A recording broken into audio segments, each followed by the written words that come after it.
Okay. Hi. This is Svela.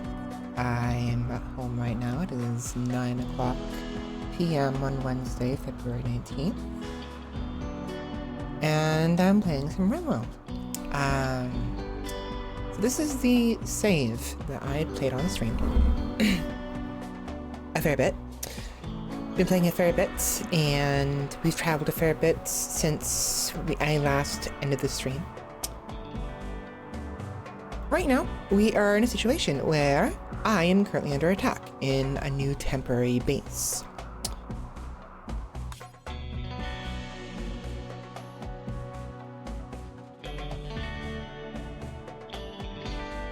Previously, we were in the propane lakes, all the way down here, in this area right here. I don't remember if it was here or here, and I think it was here, right? And I wanted to get some food to travel up to here.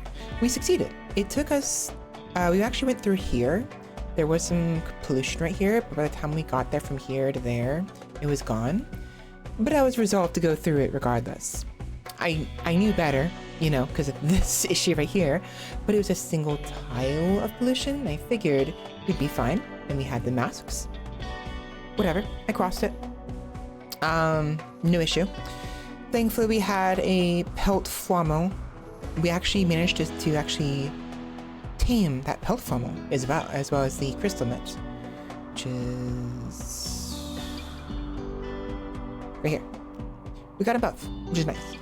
Crystal mint, not very useful, but it's nice to have, I guess. The pelt flammo, oh my gosh, the 200, the extra, it basically gave us an extra 200 carrying capacity, essentially, which was huge. And we were able to cross just fine. We had like 14 days of food. It took us 10 days to get across. Not a big deal. I plan on leaving this area from here to go up here. I wanted to do the research quest and the annual expo and slowly make my way towards this right here. But I've been stuck here for a while, unfortunately, and because there's various events that keep happening that I've been interested in. One of them was we had this nifty little, what is it? I'm trying not to spoil what's going on. Nifty little blood puddle that appeared. There was also two interesting things. One of them, they look like trees, but they're actually mushrooms. The graphic is glitched for some reason. I don't know why. I think it's because they're dying.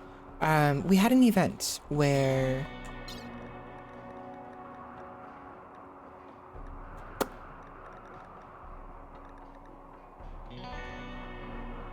a large field of Swiss shrooms has sprouted nearby. If you wait for it to grow, you'll be able to harvest plenty of food. If left unharvested, it will slowly rot and disappear. I think because each one of them started to change little by little, so I'm thinking what's happening here is they're starting to rot and they're about to disappear and break down. I was able to harvest a fair bit. They got to maybe like 67% because I put them near this geyser, and I have a mod that increases the temperature. As you can see the bottom right corner right here. The temperature is 26 degrees minus 26 degrees Celsius outside, but around the geyser is 4 degrees. And we got these about a month ago in game time, so it was warmer. We're in the depth of winter in the southern hemisphere right now, but at the time it was warmer. It was like 15-20 degrees Celsius with the geyser. Then before that we also got ambrosia plants that I can't show you, that's spoiling the rest of what's happening, so let me show you what's happening. I'm being raided. So it turns out this person right here, sawed off. Her name was Arai, and it was only Arai on the quest thing, but for some reason it referred to her as Sawed Off, so I changed her name to Sawed Off in her nicknames to, you know, to continuity, you know? Turns out she was running away from something and she never explained why. Turns out she a 27-year-old cave child named Sawed Off is calling from nearby. She's begging to join you at Cinnabor. There's some kind of threat following Sawed Off, but she's unwilling to say what it is or when it might follow. She's also unwilling to tell you more about herself. We actually had gotten a ghoul attack us soon after she arrived, and I thought maybe the ghoul was what was chasing her. This thing. Oliver, who I utterly obliterated. You have no idea. Yeah. Duskfur is kind of OP right now. Which is why I'm actually recording this, because, oh boy. So it turns out that Sawdoff was supposed to marry somebody in this tribe from the pact of somebody else. Where's that? Sawdoff has admitted what she was fleeing from. She was supposed to marry the child of Prisera Bellerose, leader of the Outlaw Beasts, a hostile faction. She became drunk before the ceremony and vomited on the altar, a flagrant insult towards Bellerose's whole family. Bellerose swore to seek vengeance on Sawdoff and all those associated with her, and she sent... Priscilla sent Kijin outlaws to carry out the task. Thus, a group of tribespeople from the Pact of Breja have arrived nearby. They're attacking immediately. All the tribespeople appear to be children. Wow. So, even worse. It's not just a few tribes' children, not just a few. These aren't the only ones.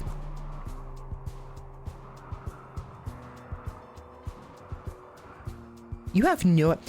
71 little tater tots raided me. 71! And some animals, some wolves and a boar, which is dead, by the way. I don't even know who the... I'm wondering who the oldest one... They're all like 10, 11, 10. This game is brutal. This game is really brutal sometimes. This is like... You know, it's the Rim, the Wild West. You gotta survive somehow. I don't care if they're 10-year-olds and 11-year-olds. I'm gonna beat their heads in regardless. Which is what happened here. So while I was here, I'd actually planned on leaving. I left to with everyone save for Duskfur and had her explore these ancient dangers because I wanted to see what was inside of them. One of them had a scyther, this one right here, and the other one had some cradle caskets and other mechanoids. The scyther's a mechanoid. This one right here was in the other one right over here. So Duskfeather ran off and had to fake being down. She played death because she was going to be dead regardless if she didn't. And then when they saw she could collapse, they moved over here to try to destroy my base. I then had her run over here, open the caskets, and maybe get some help, because sometimes when you are, when you open the caskets, people with guns and what have you come out. Every single one of the people that was in here collapsed. And I was on my own. There's a couple of random people, there's like a slave in there as well. It was not a good time. But right here, separate from the caskets, because they usually spawn a couple things like Luciferium, it spawned this little bunker here spawned Luciferium, and it spawned this bad boy. Murder Knower, the Persona Zeus Hammer. A warhammer with an embedded EMP capacitor. Upon impact, it blasts the target with an EMP burst in addition to this physical damage. This weapon has an onboard persona that can bond to only a single person. The wielder, an intelligent weapon, can synchronize their reflexes and attack with frightening speed, accuracy, and creativity. Once bonded to a wielder, the weapon's persona will refuse to be wielded by anyone else. So sometimes you'll encounter weapons that are persona weapons.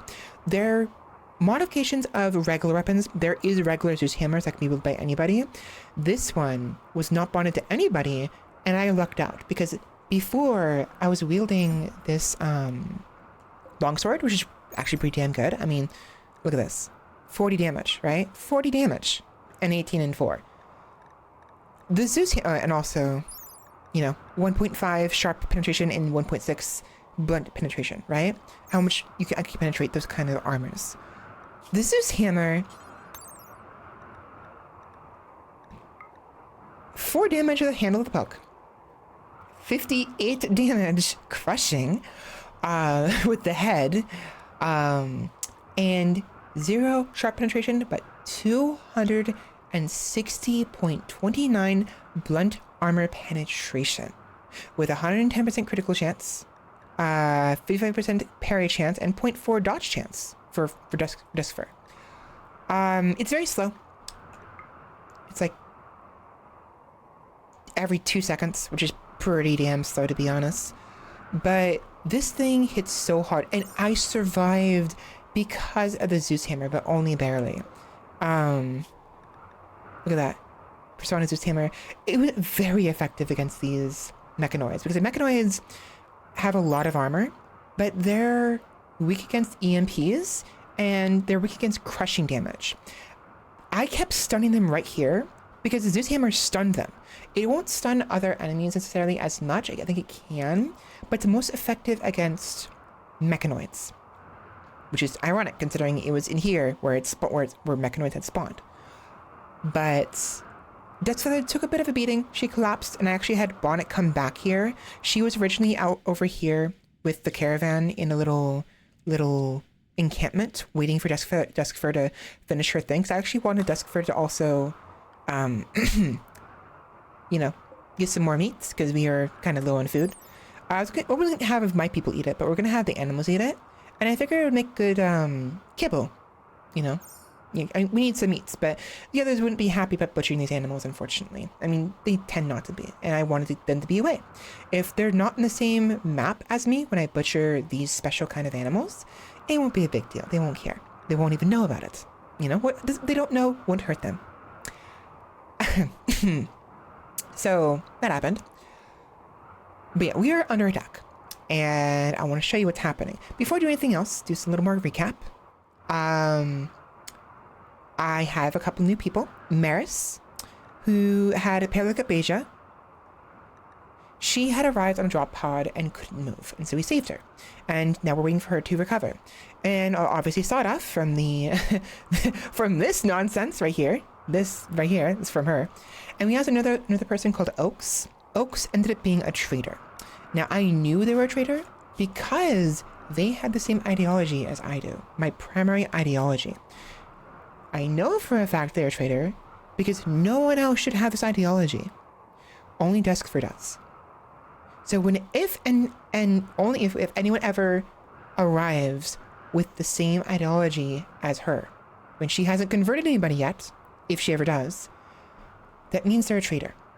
Usually. Sometimes they're not, but very often it is. And it turns out they were. We killed him. Her. I can't tell. I can't tell if it's he or she sometimes with the characters. But we killed her, unfortunately. And that was that. So we're having a bit of an ordeal right now. Thankfully, these little kiddos are being punted just fine. But I mean, watch Duskfur. I mean, just look at the hammer. Like, oh my god. I was gonna just take pictures. I took a bunch of pictures. But she hit one of them so hard, I swear I saw their head go flying. I don't think it actually did. But all this blood is just from like 2 or 3 people. And it's because the hammer does like so much damage. I swear someone exploded.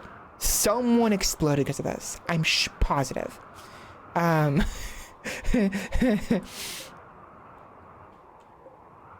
Let's see. Boar is dead. I swear someone just popped. How many kids are left? 58. 70. Any corpses?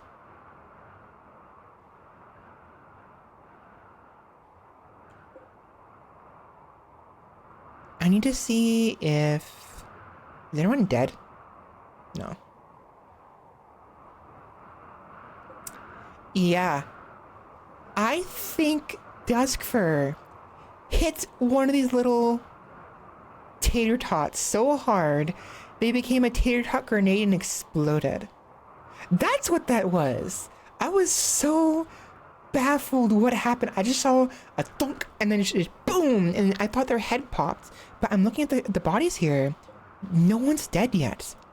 But I know someone got hit hard. Ah, there it is. There it is. It's underneath the other bodies. Scorpion child.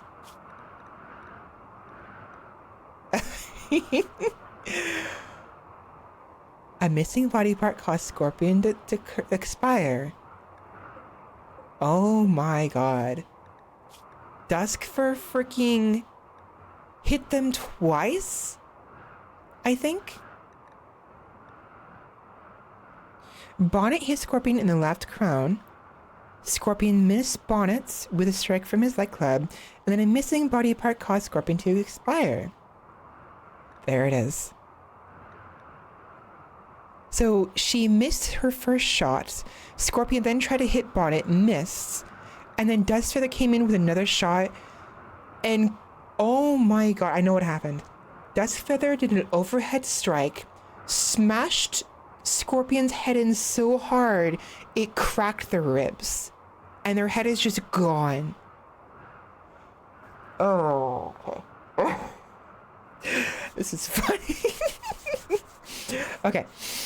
I always jokingly talk about like punting little ones for fun. And I don't mean it. I'm just being mean, whatever. Just being vicious. But like I would love an animation, because what's happening is the reason why the weapons are like this in here is because I have a special mod called melee animations, and also affects, guns. It affects animations and also gives an item called a lasso, which allows you to pull enemies or allies towards the using pawn, and for enemies you can execute them as well. But I just saw the swing go, and just it was amazing. So just also, we had a shaman trader arrive soon after the raid, so half of the kids, not even half, like a quarter of the kids, turned around and fought the traders, so they're kind of worse for wear. That's not good. And we have a couple of visitors who are currently recuperating. They got caught by the flesh spikes, these things that have been spawning from the pool here. They keep spawning over and over again, and they got caught right here, and so I had to save them. And just barely made it because they were dying from hypothermia. They were wearing freaking plastic bags. These jellyfish are weird. They're jellyfish people. Moon jellies. They like to wear like plastic bags. You know what? Actually, it makes sense, because jellyfish, the pollution in the ocean, what have you. And they also had silk ponchos, but I had to replace them with other items. I gave this one Lumba the cloth ratkin winter robe and the feathered wrap, and I gave Blumo the blue hyperweave servant outfit and the teal cloth turk, and that seemed to have brought their temperatures up enough to where they'd be able to survive for the most part. Blumo actually is going to die. I realize now. It's 23 degrees in here. Shoot, that's not good. I gotta hope maybe we can kill one of these kids in game. In game. And maybe they'll have some like warmer gear I can give. Well, they're not gonna be able to wear that. That's a child-sized parka. Shoot. No. And by the time we take care of this threat, I think Blue Moon might die, and I mean, maybe I can get something from these people. No, they're also moon jellies wearing plastic bags and ponchos. Why are you like this? I mean, it does look cute. The plastic bags look like almost like a dress. See that? It is cute. I will give them that. But like, guys, Tunto Spoon, please, you guys gotta freaking wear warmer clothing if you're gonna come in this area. Whatever. Anyways, let's watch, shall we? Desk fur. Hey. Thank you.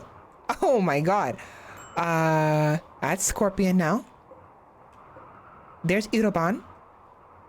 Oh, wow.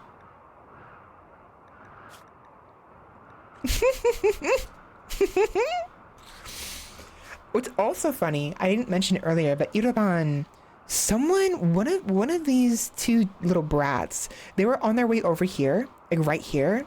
Iroban was like, I'm cold, I'm feeling cold, right? Whatever, but my clothing isn't warm enough. And one of the other little brats was like, good, just good. I hope you suffer. And I'm like, oh my God. Let me actually see if I can find the picture, because I think both of them are dead now. Look at this. These are the pictures I took. There's some of them just chatting. Yeah. Quail was like, yeah, Iroban was like, brrr. And Quail was like, good. I hope he freezes to death, Iroban. Yeah, no, it didn't happen. Sorry, Quail. He didn't freeze to death. His head popped. Like popcorn. Oh, here it is. Here, Iroban. Where is Quail, anyways? Where's Quail? There you are. And they're running. They're done. This tribespeople from Pact of Prisera are satisfied with the damage done and are leaving. They're not fleeing because they're afraid. They're leaving because they've done enough damage to the colony that they're satisfied. So they did a lot of damage to my gates. That's why they're leaving. That's why we're the best. Oh, also, by the way, side note, I have chickens. And I had a lot of chickies back, unfortunately. And they ate all of my fucking seeds. Because I'd given them the everything meal. It defaults to everything now. But I forgot to, rather I didn't want to disable seeds. Because it's supposed to be everything. But now I'm not going to do that. Because they ate all my fucking seeds. Including the Nutrifungus seeds that I had.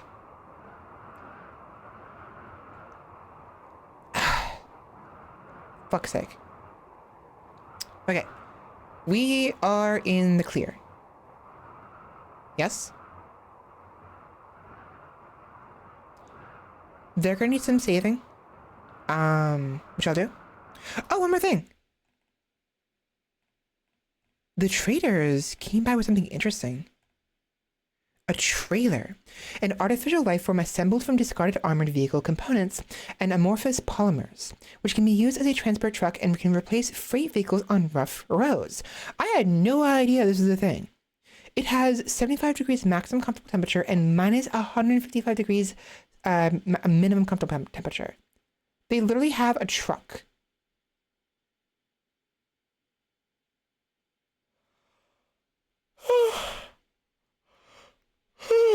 I'm tired. Anyways, this has been fun. I've been enjoying this. So, the resulting of this is we were able to stave off the dreaded children. Oh my God. Oh, it's scary. 71 children. And, Sawed Off is probably going to be ignored from now on. She is safe. They will not come after her anymore, I don't think. We have a couple, more animals to butcher for meats. 2 visitors are going to die, unfortunately. And honestly, the rest of them are going to die as well. We have to leave. It's been way too long. I've been staying here way too long and I want to move on. So we're going to try to strip the bodies and probably strip whatever's left over here and collect what we can and leave. We have a couple spots. We have this right here and we have this right here that I want to explore. That is a breath cloud, which means there's something in here. That's an ancient danger. Not all ancient dangers are going to have this. They won't all have telltale signs like this. Many of them, if they're small enough, will have this though. It'll usually be a good sign of being, oh, there's something in there. There's also this right here as well. I'm assuming this is also an ancient danger. So I have some things I want to explore with Duskfur before we move on.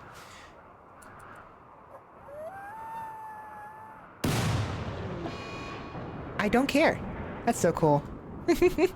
Oh, yeah. So, Highlanders, I believe is what's called. So the immortality trait I have 2 different types of immortality in this game. One of them is the Highlander one. And If an immortal dies, their head is destroyed, their brain is destroyed near another one, it'll cause a quickening. And that's what is happening here.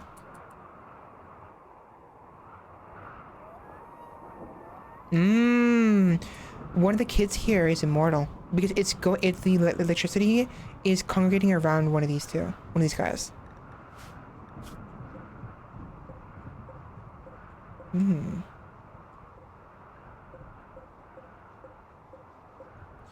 Now I could chase them down and finish them off. Okay. My people are very unhappy right now. They need rest. It's nighttime. They need rest. So, alright.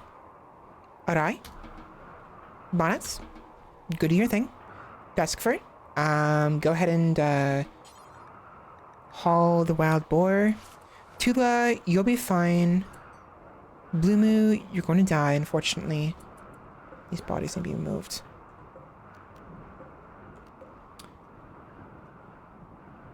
Actually, hold on. I don't care.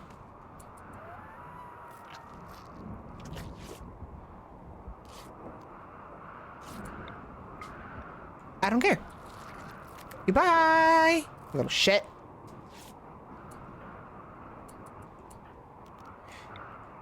I need to feed.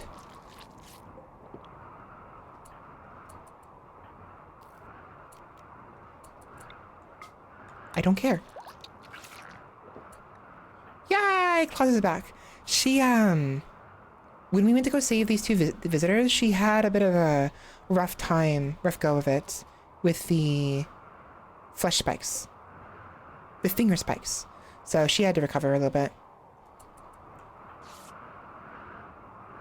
The reason why I did this is because I'm gonna have Duskfur come over here and try to help some of the merchants over here. I could just let them die and get free stuff. I'm trying not to do that. It's very gamey. So for now, I'll have her go back over there. She needs a bit of blood to do that. She doesn't have much. I've been using coagulate a little bit too much.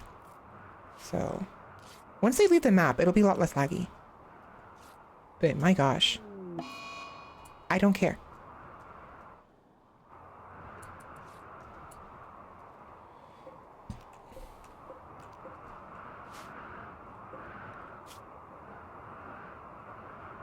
Bloom is gonna die. I can't do anything. Tula will be fine, but Bloom, I don't have like any... This sucks.